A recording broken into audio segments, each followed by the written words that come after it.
Olá pessoal, e mais uma vez bem-vindos ao canal. Eu peço que vocês se inscrevam nele, deixem a sua curtida se gostarem e façam algum comentário se acharem interessante, enfim. No vídeo de hoje nós vamos falar sobre o livro A Bolsa e a Vida, Economia e Religião na Idade Média, do historiador francês Jacques Le Goff. Esse livro aqui, ó. E aí eu vou seguir o roteiro que eu preparei, certo? Bem, essa obra, A Bolsa e a Vida, de Jacques Le Goff, ela foi publicada pela primeira vez lá no ano de 1976 e tem como personagem principal a figura do usurário medieval. Nós vamos ver mais à frente, né, o que significa isso, usurário medieval. Jacques Le Goff, ao longo desses 6 capítulos que tem o livro, ele se dedicou a estudar quem era o usurário, o que era a usura medieval e como tais práticas econômicas eram percebidas pela maior instituição religiosa da Idade Média, que era a Igreja Católica. Jacques Le Goff, acho que muitos de vocês talvez conheçam ele, né? Foi, né, na verdade, um grande medievalista francês, escreveu livros que estão muito presentes nas aulas de história medieval nas universidades hoje, enfim. Ele tem uma escrita bem agradável, uma narrativa bem simples, pelo menos nesse livro, né? E a usura nesta obra é mostrada pelo autor, antes de tudo, como algo extremamente proibido pela Igreja Católica à época da Idade Média. Né? A prática da usura significava, de uma maneira bem geral, um empréstimo cuja intenção era receber algum lucro de retorno, algum juro. Certo? Eu acho que a palavra mais correta é juro, certo? A justificativa para a proibição dessa prática tinha respaldo em vários textos bíblicos, bem como em escrituras de vários santos e personagens importantes do catolicismo medieval.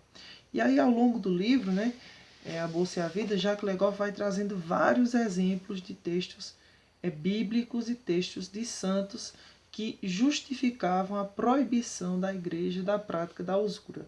Então, por exemplo, o livro de Deuteronômio diz o seguinte: ele proíbe expressamente a usura, ou seja, esse empréstimo cuja intenção é receber juros de retorno, ao menos para aquelas pessoas mais próximas, né?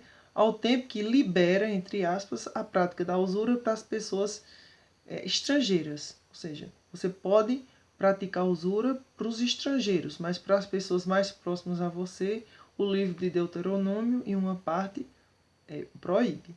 Já o livro de Êxodo, por exemplo, nele nós vemos que o empréstimo, ele propriamente dito, né, não é proibido. O que o livro proíbe, o livro de Êxodo, isso sim é o recebimento de juros por aquilo.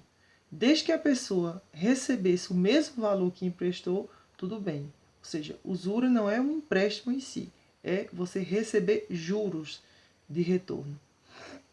A figura do usurário passa a ser muito mal vista, sobretudo numa sociedade que passa cada vez mais a valorizar a ideia de trabalho como sendo aquilo que dignifica o homem.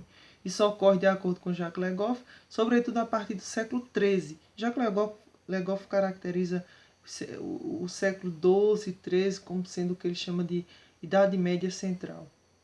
Nesse sentido, o usurário é talvez, antes de tudo, um ocioso, certo? Uma pessoa que não trabalha, porque quem trabalha para ele é o seu dinheiro. Ok, a Bíblia, em várias de suas passagens, proibia a prática da usura. Mas por que a Bíblia proibia a prática da usura? Né? E a gente pode encontrar essa explicação no livro de Jacques Le Goff.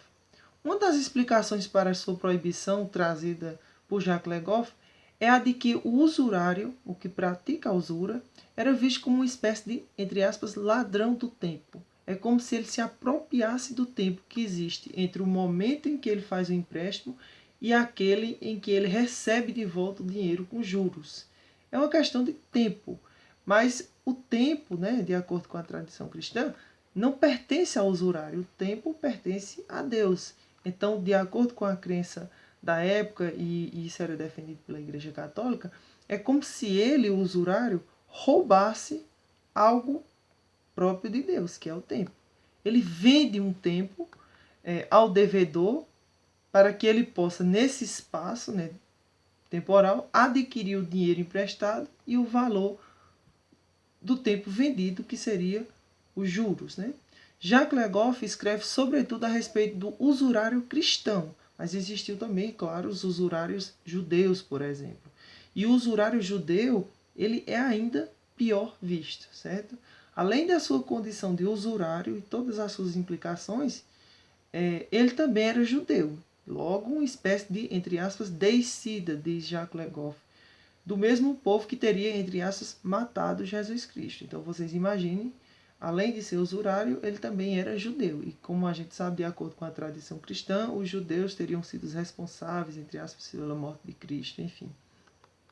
Uma tese bastante interessante trazida pelo autor ao longo do livro é a de que o usurário medieval foi um precursor do capitalismo por todas essas características do seu trabalho, ou seja, sobretudo o empréstimo através de cobrança de juros. De uma maneira geral, esse livro é bem escrito, eu considero, eu recomendaria bastante. Se eu pudesse atribuir uma nota de 0 a 10, talvez eu atribuísse 9. Acredito que eu não dou um 10 por algumas razões bem pontuais, como, por exemplo, algumas repetições que chegam às vezes a serem exageradas a respeito do conceito do que é ser usurário, mas talvez isso tenha mais a ver com a intenção de Jacques Legoff de mostrar isso, ou seja, esse conceito de o que é ser usurário na Idade Média, sob diferentes perspectivas, sob diferentes pontos de vista. Esse foi o vídeo de hoje, espero que vocês tenham gostado, se inscrevam no canal, deem uma curtida e até a próxima.